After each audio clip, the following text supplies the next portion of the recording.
믿음 안에서 참 아들 된 디모데야, 믿음 안에서 참 아들 된 디모데야라는 제목으로 여러분과 함께 말씀을 나누고 싶습니다.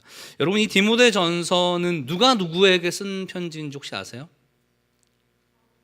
사도 바울이 디모데에게 쓴 편지입니다. 너무 잘하네요. 어떻게 잘하셨죠 이렇게? 2019년에서 좀 새로워졌나요?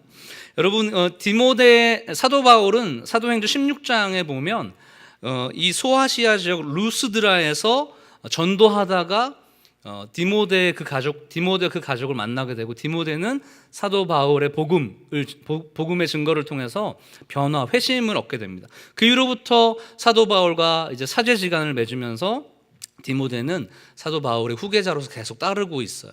그러다가 이 디모데 전서는 어떠한 배경을 가지고 있냐 하면, 3년 남짓 사도 바울이 에베소 교회에서 열심히 그 교회를 처음 세우고 온전하게 만들고 이렇게 성장시키다가 어떤 사건이 있어서 에베소에서 쫓겨나서 마게도냐로 급하게 떠나야 될 때가 있습니다. 그때 사도 바울이 디모데에게 에베소 교회를 맡기면서 그런 어떻게 목회해야 되는지, 어떻게 너가 신앙인으로 자라야 되는지, 네가 어떻게 하나님의 참된 종으로 자라야 되는지를 알려주는 장면이 디모데 전서 후서에 나와 있어요. 그래서 디모데 전서 후서와 디도서까지를 목회 서신이라고 부릅니다. 사도 바울이 목회적인 내용, 어떻게 교회를 잘 섬겨야 되는지를 알려주기 위한 내용으로 담겨 있죠. 그런데 오늘은 두 가지의 아주 궁금한, 독특한, 디모데 전서에 나와 있는 독특한 장면을 여러분과 함께 나누면서 어떤 의미인지 살펴보려고 하는데, 디모데 전서 처음과 디모데 후서 마지막이 굉장히 독특하게 기록되어 있어요. 어떻게 보면 약간 언밸런스, 맞지 않아요. 그 대상자, 즉 사도 바울이 디모데에게 말하는 것 같은데 마지막에 보면 그 대상이 달라지고 있어요. 왜 이런 특징이 있는지 여러분 함께 먼저 1장 1절에서 2절까지 말씀을 한번 같이 읽어보겠습니다. 우리 디모데전서 1장 1절에서 2절까지 말씀입니다. 읽어보겠습니다. 시작. 우리 구주 하나님과 우리의 소망이신 그리스도 예수의 명령을 따라 그리스도 예수의 사도된 바울은 믿음 안에서 참 아들 된 디모데에게 편지하노니, 하나님 아버지와 그리스도 예수 우리 주께로부터 은혜와 긍휼과 평강이, 여러분 1장 1절에서 2절까지는 누구를 콕 집어서 말하고 있어요? 디모데 너에게 편지한다, 네가 잘 되길 바란다 라고 말하고 있어요. 그런데 여러분 6장 21절 디모데전서의 마지막으로 한번 가보세요. 그러면 그 대상자, 청중이 확 달라져 있습니다. 우리 디모데전서 6장 21절 말씀 크게 한번 같이 읽어보겠습니다. 시작.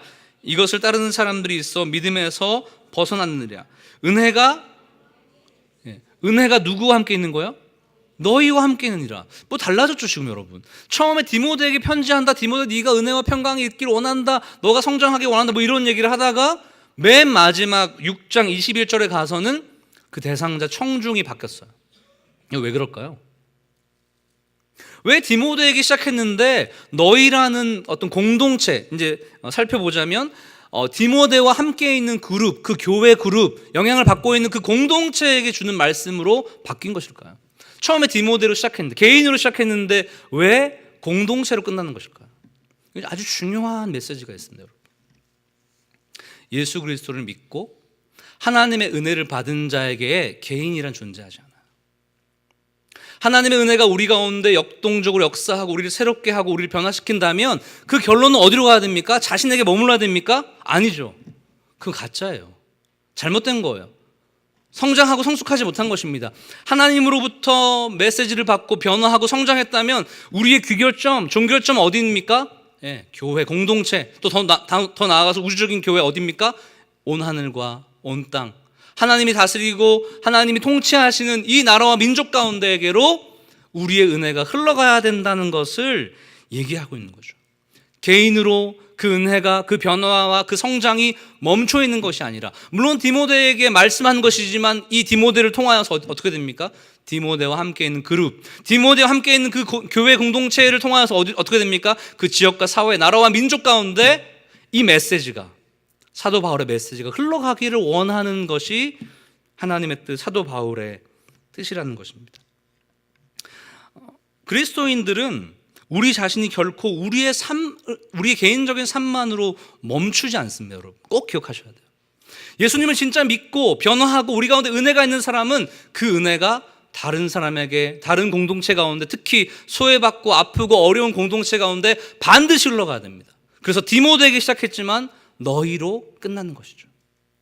그래서 웨스트민스터 신앙 고백을 기초로 한 소요리 문답이라는 책이 있어요. 거기서는 우리를 향해서 우리가 어떤 존재인가를 얘기해 주는데 질문이 이렇게 돼요.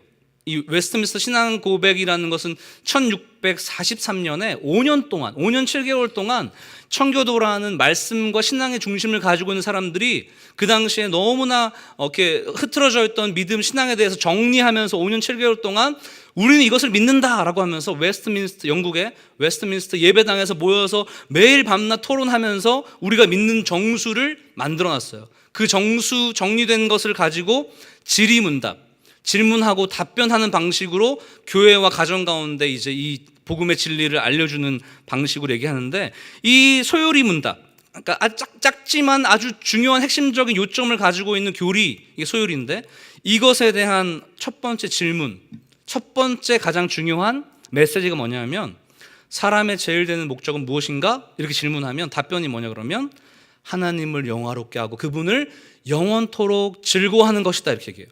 그러면서 해석이 달리는데, 하나님을 영화롭게 하고 하나님을 영원토록 즐거워하는 것이 무엇인가라고 얘기했을 때 해설자가 이렇게 얘기합니다. 하나님의 영광을 반사하는 것이다. 무슨 뜻인지 알겠어요?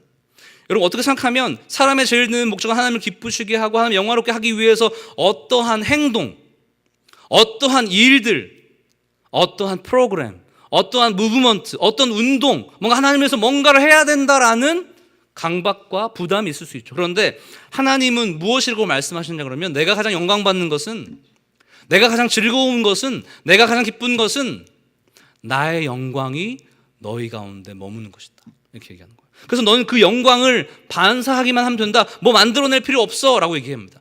좀 쉽게 풀어서 말하자면 하나님의 은혜가, 하나님의 복음이, 하나님의 생명력이, 그 말씀이 우리 가운데 제대로 박혀 있을 때, 그 보석이, 그 보물이 우리 가운데 제대로 머물러 있을 때 그 개인을 통하여서 하나님의 영광은 너무나 아름답게 반사되고 너무나 아름답게 충만케 되고 다른 사람을 충분하게 적시고 다른 사람을 변화시킬 만한 힘이 된다는 것이죠. 디모데에게 그 일이 일어나고 있는 거죠. 사도 바울을 통하여서 하나님의 메시지가, 하나님의 복음의 메시지가, 은혜의 메시지가 그에게 들어왔을 때 그에게만 끝나는 것이 아니라 반사되고 비추면서 다른 사람들, 연약한 자들, 어려운 자들에게 하나님이 어떤 분이신지를 너무나 자연스럽게 반사하고 비추면서 그들이 생명의 자리로 나올 수 있도록 도와주는 사람이 되었다는 것이죠.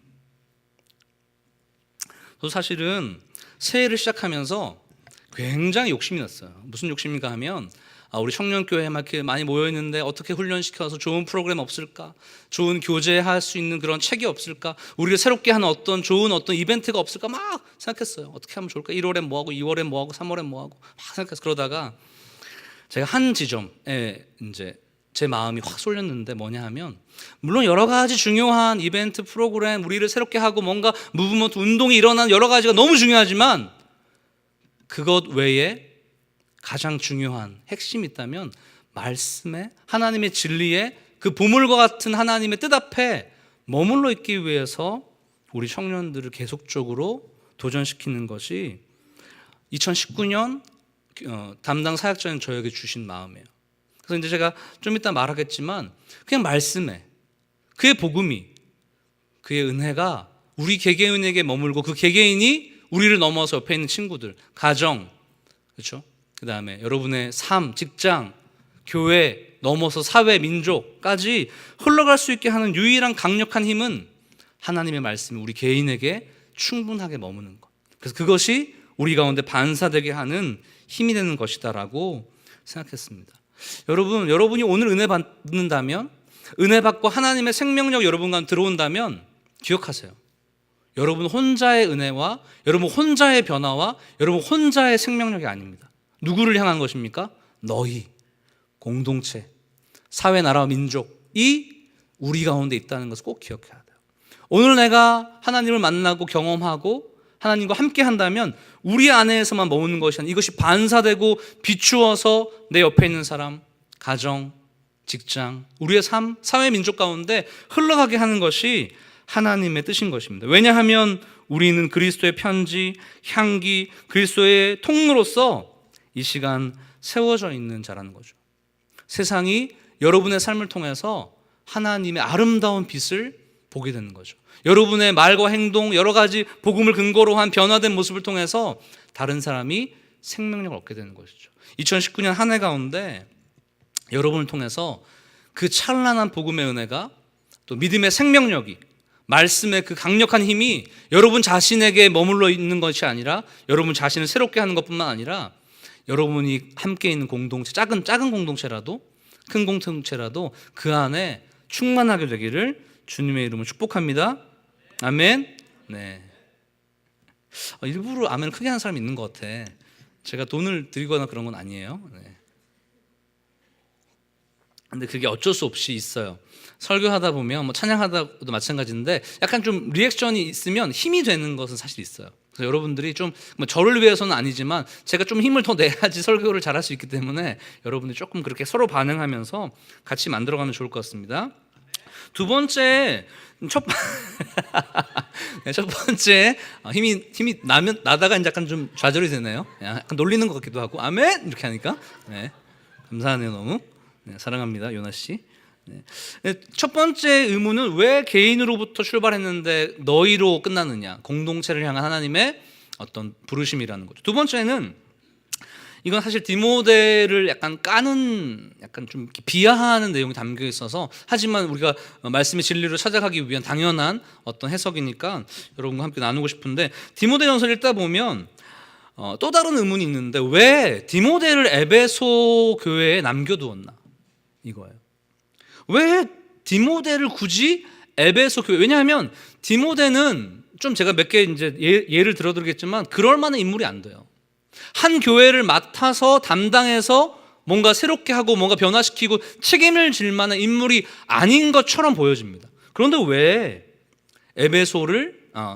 디모데를 에베소 교회의 책임자로 남겨두었나? 즉 사도 바울이 마게도냐로 급하게 떠나면서 왜 디모데를 이 에베소 교회의 책임자로 남겨두었나?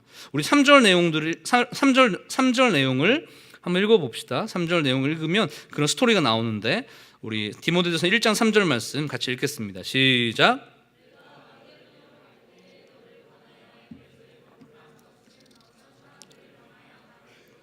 네, 마게도냐로 갈 때에 너 즉 디모데를 향하여서 에베소에 머물라, 에베소 교회를 관리하고 케어하라 이렇게 했어요. 근데 에베소 교회는 여러분 사도 바울이 3년 동안 복음을 전하기 위해서 애쓰고 힘써서 겨우겨우 세운 어떤 아주 귀한 교회, 사도 바울에게는 애착이 있는 교회예요. 왜 더 애착이 있었냐 그러면 사도 바울이 떠나고 싶지 않았거든요. 왜냐하면 에베소 교회가 아직 견고하게 세워져 있지 않아서 떠나고 싶지 않았어. 근데 불가피한 상황 때문에 떠나게 되었는데, 그래서 사도행전 20장 29절 32절 말씀을 보면 어떻게 나오냐 그러면 이 에베소 교회의 심상치 않은 상황들에 대해서 얘기하고 있습니다. 우리 20장 29절에서 39절 사도행전으로 한번 가보죠. 사도행전 20장 29절에서 32절 말씀을 보면 이 에베소 교회의 아주 어려운 상황이 그대로 나와 있어요. 그래서 사도 바울이 이제 그 에베소 교회를 떠나기 전에 장로님들에게 이별의 고별 설교를 하는 그 장면 가운데 있는데요. 우리 한번 사도행전 20장 29절에서 32절 말씀을 한번 읽어보겠습니다. 자, 우리 같이 함께 읽어보겠습니다. 시작. 내가 떠난 후에 사나운 일이 여러분에게 들어와서 그 양떼를 아끼지 아니하며 또한 여러분 중에서도 제자들을 끌어 자기를 따르게 하려고 어그러진 말을 하는 사람들이 일어날 줄을 내가 아노라. 그러므로 여러분이 일깨어 내가 3년이나 밤낮 쉬지 않고 눈물로 각 사람을 훈계하였던 것을 기억하라. 지금 내가 여러분을 주와 및 그 은혜의 말씀에 부탁하노니 그 말씀이 여러분을 능히 든든히 세우사 거룩하게 하심을 입은 모든 자 가운데 기업이 있게 하시리라. 여러분 여기서 나와 있지만 사도 바울은 너무 떠나기 싫어요. 왜냐하면 에베소 교회가 아직 견고하게 세워지지 않았습니다. 사나운 이리가 에베소 교회에 물어뜯고 양떼를 물어뜯고, 그렇죠? 어그러진 말을 하여서 제자들을 끌어내고 교리적인 분쟁, 진리에 대한 분쟁, 거짓 교사가 들어와서 에베소에 막 침투해서 교회를 막 황폐하게 만들어 놓은 상황이었거든요. 사도 바울이 떠나고 싶지 않았어요. 이 에베소 지역은 특별히 헬레니즘의 문화에 강력한 영향력 안에 있었습니다. 그래서 새로운 지식에 대한 목마름이 강렬했어요. 자극적인 거, 충격적인 거, 센세이션한 거, 문화적으로 뭔가 좀 감각적인 것을 추구하는 사람들이 에베소 교회에 많이 살았어요. 사도 바울이 열심히 죽을 둥 살둥 3년 동안 노력했지만 아직 불안정한 상태였어요. 그런데 그러면 좀 더 괜찮은 사람을 이 후임자로 놔둘 수 있는데 왜 디모데를 놔뒀을까? 왜냐하면 좀 살펴보겠지만 디모데는 지도력이나 어떤 경륜이나 여러 가지 면에서 그렇게 탁월하다고 보여지지 않거든요. 근데 왜 사도 바울은 무엇 때문에 디모데를 그렇게 이 불안정한 하지만 소중한 에베소 교회에 남겨놓기로 결정했을까요? 디모데가 이 에베소 교회의 지도자가 되기 연약하다는 어떤 그 사실은 성경 곳곳에 나타납니다. 사도행전 16장 1절에 보면 그의 출신에 대해서 얘기하는데 아버지가 헬라인이고 어머니가 유대인이었다 이렇게 얘기합니다. 아버지가 헬라인, 어머니가 유대인, 반쪽짜리 유대인이라는 거예요. 전통적인 유대인, 즉 전통적인 뭐예요? 어떤 유대인들의 어떤 전통적인 강력한 리더십이 있는 탁월한 명문 가문은 아니라는 것을 얘기하죠. 그렇죠? 그 다음에 두 번째는 뭐냐 그러면 디모데전서 4장 12절 말씀입니다. 디모데전서 4장 12절 말씀 조금만 넘기면 있어요. 디모데전서 4장 12절 말씀 읽어보겠습니다. 시작. 누구든지 내 연소함을 업신여기지 못하게 하고 네, 그 일부러 크게 있는 거죠 지금. 네, 할렐루야, 감사합니다. 여러분 디모데전서 4장 12절에 보면 디모데의 나이를 짐작할 만한 어떤 근거가 등장하는데 뭐죠? 누구든지 내 연소함을 업신여기지 못하게 하고, 그러면 반대로 얘기하자면 뭐예요? 누가 봐도 지도자감이 될 만한 나이와 경륜이 절대 안 된다는 얘기죠. 학자들이 추론하건대 20대 초반이나 20대 중반이었을 것이다. 많아도 30대를 넘지 않았을 것이라고 추정합니다. 그럼 어때요? 지도자로 어떻게 세워지기가 쉽지는 않은 나이죠. 요즘 시대도 그런데. 그렇죠? 그 다음에 여러분 신체적인 연약함이 있었어요. 디모데전서 5장 23절 말씀으로 가보겠습니다. 우리 디모데전서 5장 23절 말씀 읽겠습니다. 시작. 이제부터는 물만 마시지 말고 내 위장과 자주 나는 병을 위하여 포도주를 조금씩 쓰라. 이거 읽으면서 포도주를 많이 마셔야겠다 이렇게 얘기하는 사람이 있는데 그 내용과 상관없이 약으로 쓰라는 얘기인데 그 앞에 보면 네 위장과 자주 나는 병이 있다는 것을 얘기해요. 즉 디모데는 지금 위장병도 있었고 뭔지 알 수 없지만 계속 반복적으로 자주 일어나는 신체적인 연약함이 있었다고 말합니다. 더 문제는 뭐냐 하면 고린도전서 16장 10절에서는 디모데의 어떤 심리적인 상태를 이렇게 얘기하는데요. 근데 사도 바울이 고린도 교회에 디모데가 도착하거든 그를 잘 맞이해 주라고 하면서 디모데의 어떤 심정을 얘기하는 거예요. 고린도전서 16장 10절에 보면 디모데가 이르거든 너희는 조심하여 그로 두려움이 없이 너희 가운데 있게 하라. 이는 그도 나와 같이 주의 일을 힘쓰는 자임이라. 뭡니까?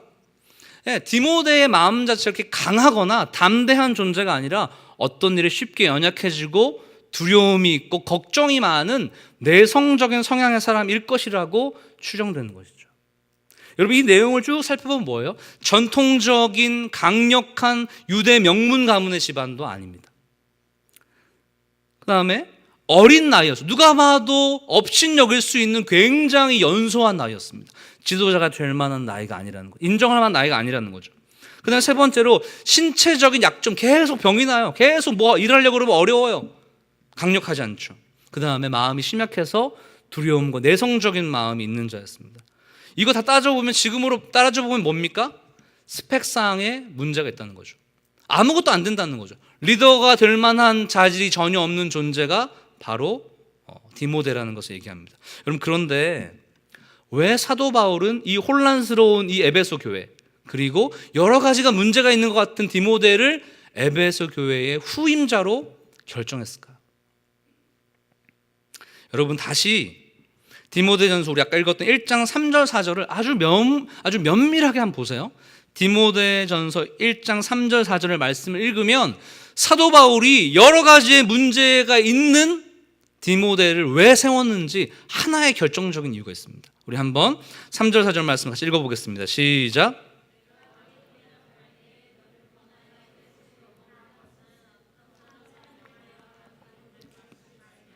신하와 끝없는 족보에 몰두하지 말게 하려 함이라. 이런 것은 믿음 안에 있는 하나님의 경륜을 이름보다 도리어 변론을 내는 것이라.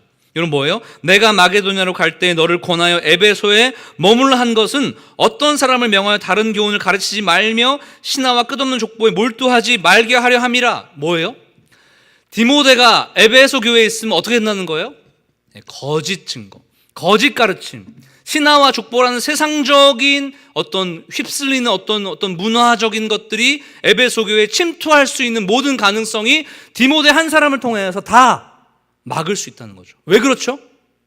왜 디모데가 에베소 교회에 있으면 그 별로 스펙으로 좋지 않은 사람인데 왜 에베소 교회에 디모데가 있으면 이 모든 세상적인 풍조, 잘못된 신화, 잘못된 교리, 잘못된 가르침에서 에베소 교회를 지킬 수 있습니까? 왜 그렇습니까? 디모데에게 무엇이 있어 그렇습니까? 진짜 진리인 복음을 가지고 있기 때문이죠.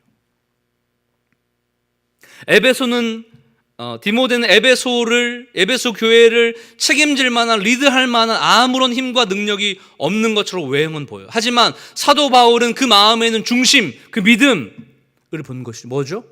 진정한 복음. 예수 그리스도 아니면 안 된다는 완전한 믿음이, 그래서 어떠한 세상적인 잘못된 가르침, 거짓 교사가 와도, 신화와 여러 가지 족보, 다른 어떤 세상적인 풍조가 몰려와도 디모데가 막아서서 에베소 교회를 지킬 수 있다는 강력한 확신이 있었다는 것입니다. 여러분, 디모데후서 1장 5절에 그것을 얘기해줘. 겉으로는 명문 가문이 전혀 아닌 것 같은데 그에게 얼마나 강력한 믿음이 어릴 때부터 형성되었는지를 보여주는 말씀이 디모데후서 1장 5절에 있습니다. 여러분 같이 읽겠습니다. 디모데후서 1장 5절 말씀 같이 읽겠습니다. 시작.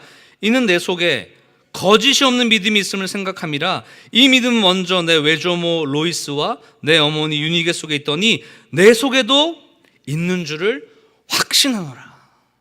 사도 바울의 확신이 있었는데 그게 뭐냐 하면 그의 가문이 조금은 반쪽짜리, 아버지가 헬라인이어서 반쪽짜리인 것 같지만 외조모, 외갓집을 통해서 이어져 오는 그 믿음이 있는데 그것은 뭐냐 하면 하나님을 향한 완전한 절대적인 믿음이라는 것이죠.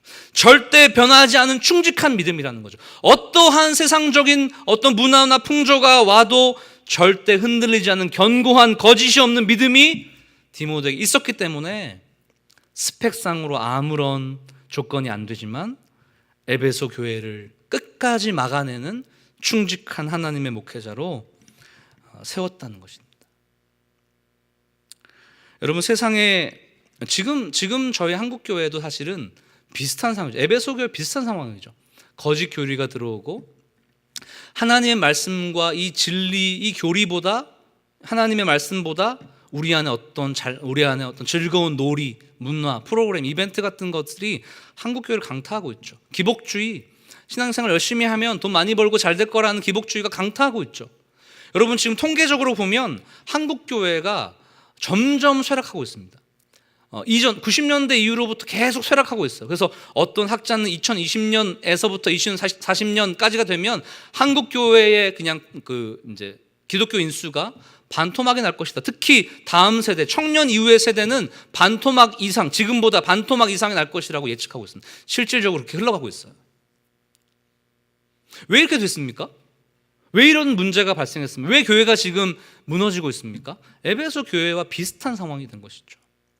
더 자극적인 것, 더 나를 즐겁게 하는 것, 내 중심적인 신학이, 교리가 우리 교회 안에 만연한 것이죠. 여러분 그냥 탁 까놓고 얘기해보고, 여러분 교회 왜 나오십니까? 왜 지금 예배드리고 있습니까? 나 중심입니까? 하나님 중심입니까? 하나님 때문에 예배하는 것입니까? 하나님께 영광을 돌리기 위해서 예배하는 것입니까? 아니면 내가 뭔가 얻기 위해서, 평안함을, 교회 나가서 뭔가 즐거움을, 나의 행복함을 누리기 위해서 이 시간 예배하고 있지 않습니까? 헌금 드리고 있지 않습니까? 신앙생활 하고 있지 않습니까? 나 중심적인 모든 신앙적인 행태는 결국은 교회를, 자신을, 공동체를 파멸시킨다는 것이죠.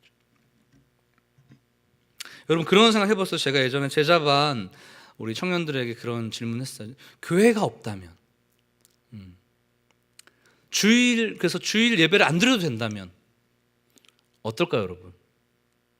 그럼 어떠실 것 같아요?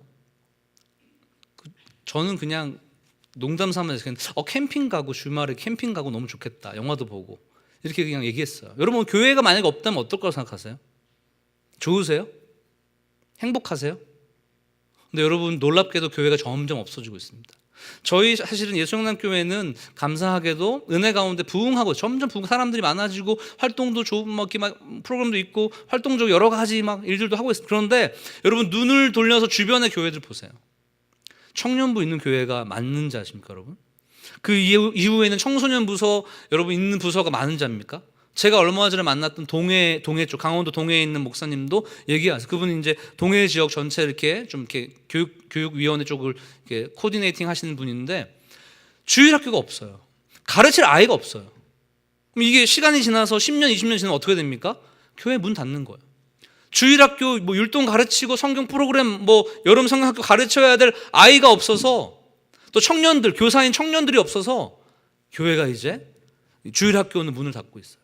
교육 담당하는 전도사님 목사님들을 뽑을 수가 없어요. 오지도 않을 뿐더러 시골에는 더 이상 사람들도 없고 심각한 문제죠. 근데 여러분 이게 점점점 우리 가운데 일어나고 있죠. 점점점 일어나고 있죠.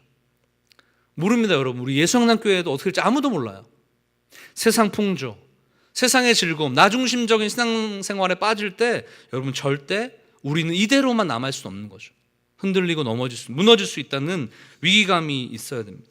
그런데 어떻게 이 공동체를 지킬 수 있는가? 디모데 같은 한 사람이죠. 연소하고 연약하고 별 볼일 없는 것 같은 사람인데 없수 여길 수 있는 여러 가지 조건을 가지고 있음에도 불구하고 그 안에 아주 확실한 복음의 진리, 아주 확실한 말씀, 거짓 없는 믿음이 그 안에 있는, 절대 흔들리지 않는 거죠. 세상에 어떠한 유혹이 있어도 절대 흔들리지 않는 충직한 주님만을 사랑하는 자가 교회를 지키고 있는 것이죠. 공동체를 지키고 있는 것이죠. 하나님의 나라를 지키고 완성해 나가는 거죠. 저는 우리 교회 여러분 청년교회 여러분들에게 여러분 도전하고 싶습니다. 사도 바울이 지금 왔을 때 이 예수영남교회, 이 청년교회 누가 지키겠는가? 누가 이 교회를 성장하고 변화하고 건강하게 만들 것인가 찾았을 때 여러분이 그 주역이 되었으면 좋겠어요. 아무도 아멘을 안 하죠? 네, 굉장히 큰 부담이 있나요? 네, 난 그런 마음 존재가 아닌데. 네, 다 그렇죠. 사실 다 그렇죠. 근데 하나예요, 하나. 주님을 거짓 없이 사랑하는 거. 주님만으로 충분히 만족하는 거. 그랬을 때 교회는 그 한 사람을 통해서 지켜지게 되죠. 여러분 앞으로 우리가 디모데 전서 후서의 말씀을 통해서 사도 바울이 디모데를 어떻게 세워가는지에 대한 내용을 잘 볼 수 있습니다. 어떻게 이 하나님의 사람을 잘 세워가는지, 뭐가 중요하고 너 어떻게 해라, 아주 자세히 구체적으로 알려주는 장면이 있어요. 우리는 이것을 통해서 우리도 함께 세워져 가기를 소망하는 것입니다. 한 상반기 동안 계속 디모데 전후서 말씀을 가지고 여러분과 말씀을 나눌 때 지금은 혹시 연약할지라도 한 상반기가 지났을 때 내가 이 교회를, 에베소 교회와 같은 한국 교회를 지켜낼 수 있는, 몸으로 막아낼 수 있는, 그 진리로 막아낼 수 있는 여러분들이 되기를 진심으로 축복합니다. 할렐루야. 그 사람, 그 교회를 책임지고 그 교회를 세상의 풍파와 세상의 어떤 그 흐름 속에서 막아낼 수 있고 건강하게 지킬 수 있는 사람에 대해서 이렇게 얘기해요. 1장 2절. 오늘 우리 설교 제목이기도 한데요. 1장 2절에 보면 이렇게 얘기합니다. 믿음 안에서 참 아들 된 디모데야. 이렇게 얘기했어요. 믿음 안에서 참 아들 된 디모데. 물론 이거는 사도 바울이 디모데를 정말 아들처럼 사랑하는 마음으로 부른 명칭일 수 있습니다. 근데 이 안에 여러분 디모데의 정체성과 우리가 가져야 될 정체성, 그 모든 것이 담겨 있죠. 그냥 정으로, 인간적인 정으로 아들 된 것이 아니라 믿음 안에서, 그리스도 안에서, 말씀 안에서, 하나님 안에서 참 아들, 낳게 된, 참 생명을 얻게 된 존재가 저와 여러분이 되어야 될 줄 믿습니다. 할렐루야.